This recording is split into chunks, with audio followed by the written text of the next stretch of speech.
ನಾಗೇಂದ್ರ ರಾಜೀನಾಮೆಗೆ ಬಿಜೆಪಿ ಏನು ಬಿಗಿ ಪಟ್ಟು ಹಿಡಿದಿದೆ. ಈ ವಿಚಾರಕ್ಕೆ ಸಂಬಂಧಪಟ್ಟಂತೆ ಶರತ್ ಬಚ್ಚೇಗೌಡ ರಿಯಾಕ್ಟ್ ಮಾಡಿದ್ದಾರೆ. ಬಿಜೆಪಿ ಅನವಶ್ಯಕವಾಗಿ ಇದನ್ನ ರಾಜಕೀಕರಣ ಮಾಡ್ತಾ ಇದೆ ಅಂತ ಶರತ್ ಬಚ್ಚೇಗೌಡ ಹೇಳಿದ್ದಾರೆ. ಬಿಜೆಪಿಗೆ ನೈತಿಕತೆ ಇದ್ರೆ ಬಿಹಾರ ಸಿಎಂ ರಾಜೀನಾಮೆಯನ್ನ ಕೊಡಿಸಲಿ. ಸುಮಾರು 137ಕ್ಕೂ ಹೆಚ್ಚು ಸಚಿವರ ವಿರುದ್ಧ ಬಿಜೆಪಿ ಸಚಿವರುಗಳ ವಿರುದ್ಧ ಆರೋಪಗಳಿದ್ದಾವೆ. ಮೊದಲು ಅಂಥವರೆಲ್ಲ ರಾಜೀನಾಮೆ ಕೊಟ್ಟು ಬರಲಿ ಅಂತ ಶರತ್ ಬಚ್ಚೇಗೌಡ ಆಕ್ರೋಶ ವ್ಯಕ್ತಪಡಿಸಿದರು.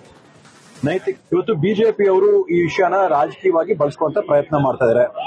ನೈತಿಕತೆ ಇದ್ರೆ, ನೈತಿಕ ಹಕ್ಕಿದ್ರೆ, ಅವ್ರು ಕೇಳ್ತಾ ಇರ್ತಕ್ಕಂಥ ವಿಷಯಗಳ ಬಗ್ಗೆ ಅವ್ರಿಗೇನಾದ್ರು ನಂಬಿಕೆ ಇದ್ರೆ ಮೊದಲು ಬಿಹಾರದಲ್ಲಿರ್ತಕ್ಕಂಥ ಮುಖ್ಯಮಂತ್ರಿಗಳ ಕೈಯಲ್ಲಿ ರಾಜೀನಾಮೆ ಕೊಡಿಸಲಿ, ವೆಸ್ಟ್ ಬೆಂಗಾಲ್ ಮುಖ್ಯಮಂತ್ರಿಗಳ ಕೈಯಲ್ಲಿ ರಾಜೀನಾಮೆ ಕೊಡಿಸಲಿ, ಅವರವರ ಸಚಿವ ಸಂಪುಟಗಳಲ್ಲಿ ಯಾರ್ಯಾರ ಮೇಲೆ ಕೇಸ್ಗಳವ್ರೆ ಅವರೆಲ್ಲರೂ ಕೂಡ ರಾಜೀನಾಮೆ ಕೊಟ್ಟು ಹೊರಗೆ ಬರಲಿ. ನನಗೆ ಗೊತ್ತಿದ್ದ ಅಂಕಿಅಂಶಗಳ ಪ್ರಕಾರವಾಗಿ ಕೇಂದ್ರದಲ್ಲಿರ್ತಕ್ಕಂಥ ಬಿಜೆಪಿ ಸರ್ಕಾರ, ಬಿಜೆಪಿ ಆಡಳಿತ ರಾಜ್ಯ ಸರ್ಕಾರಗಳ ಲೆಕ್ಕಾಚಾರ ತಗೊಂಡ್ರೆ ಸುಮಾರು 137ಕ್ಕೂ ಹೆಚ್ಚು ಅವರ ಸಚಿವರುಗಳೇನಿದ್ದಾರೆ ಈ ರೀತಿಯಾದಂತಹ ಪ್ರಕರಣಗಳು ಅವ್ರ ವಿರುದ್ಧವಾಗಿ ದಾಖಲಾಗಿವೆ. ಅವರೆಲ್ಲರ ಕೈಯಲ್ಲಿ ಕೂಡ ಮೊದಲು ರಾಜೀನಾಮೆ ಕೊಡ್ಲಿ.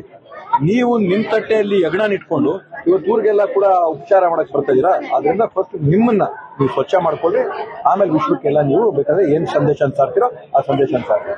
ಇವತ್ತು ಬಿಜೆಪಿ ಅವರು